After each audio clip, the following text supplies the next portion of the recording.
कनिका बहुत मासूम और प्यारी थी। नन्ही राजकुमारी तो बहुत छोटी थी। वह उसको उसकी मम्मी की बहुत याद है, क्योंकि उसकी मम्मी का देहांत हो गया था। वो रोज रात को उदास देखते अपनी खिड़की थी ना, जो महल में अपने कमरे में की खिड़की थी, उसके कमरे में, जो वहां से देखकर पेड़ के ऊपर एक चांद देखा करती थी। चांद होता ना आसमान में, उसने ऐसे सोचा कि मैं चांद लाऊं, चांद ले आऊंगी, चांद का दिल, चांद से खेलूंगी। तो उसने अपने पापा से कहा कि पापा मुझे चांद चाहिए। तब राजा ने उसको समझे कि राजकुमारी चांद को लाना आसान नहीं है। यदि चांद को अपन लेके आ जाएंगे, चांद आसमान में अंधेरा छा जाएगा चारों ओर आते। फिर भी वह नहीं समझी और जिद करने लगी कि मुझे तो चाहिए, तो चार चांद चाहिए, मैं चांद से खेलूंगी। उसने क्या जिद की? चांद की। उसको चांद चाहिए था। Yes ma'am. फिर राजा ने बहुत समझाया, वह नहीं मानी। वो खाना पीना भी छोड़ दिया था उसने। धीरे धीरे बीमार होने लगी। फिर हम जिद करते तो खाना नहीं खाते हैं कुछ समय के लिए। तो राजकुमारी ने इतनी जिद कर ली कि उसने काफी 2-3 दिन से खाना ही नहीं खाया। फिर उसने अपने दरबार में घोषणा की। राजा जो मंत्री थे दरबार में, राजा ने सबको बुलाया, मंत्री और दरबारियों को। उनसे कहा कि मुझे अपनी राजकुमारी के लिए चांद ला के दो। तब दरबारियों ने कहा, राजा ये तो आपको भी बताया कि चांद को लाना मुमकिन नहीं, ना तो आप ला सकते ना मैं ला सकता हूँ आसमान से चांद। चांद ला सकते हैं क्या आसमान से?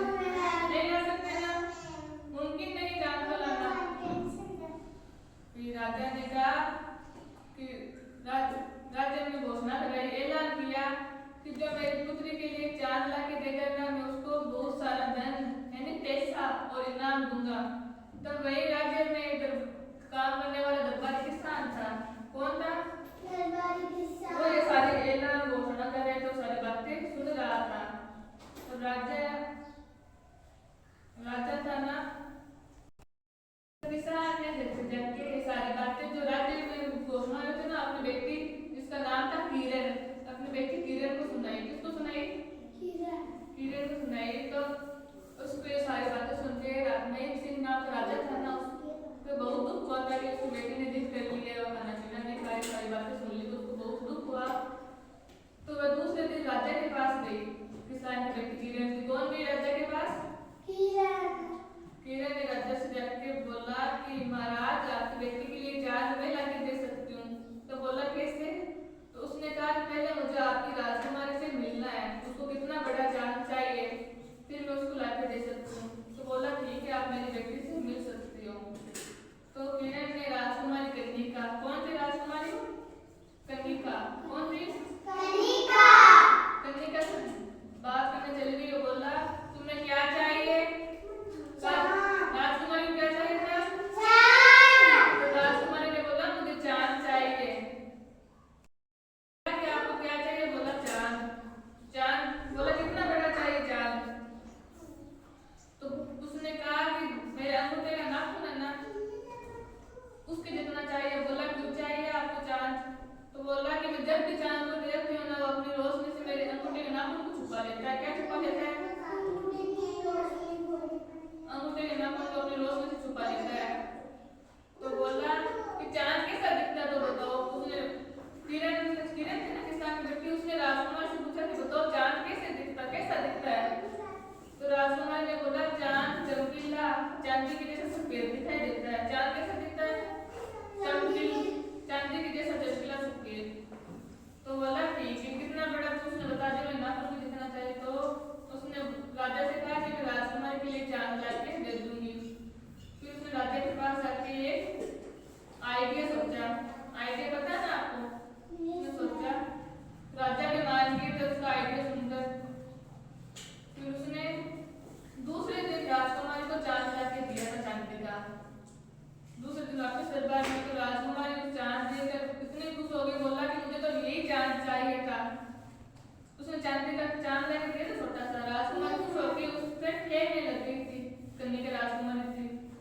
तो राजा ने कहा किरण से, क्योंकि चांद आज फिर चांद दिखेगा आसमान में, तो राजकुमार जिद करेगी मुझे फिर से चांद चाहिए। क्या जिद करेगी? चांद चाहिए। ने क्या बोला? मुझे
के लाते थे और रोज नए फूल उग जाते थे। अपनी मम्मी के साथ बगीचे में जाया करती थी तो रोज नए फूल तोड़ के लाती थी और रोज नए फूल उग जाते थे। वैसे भी तो भी धीरे धीरे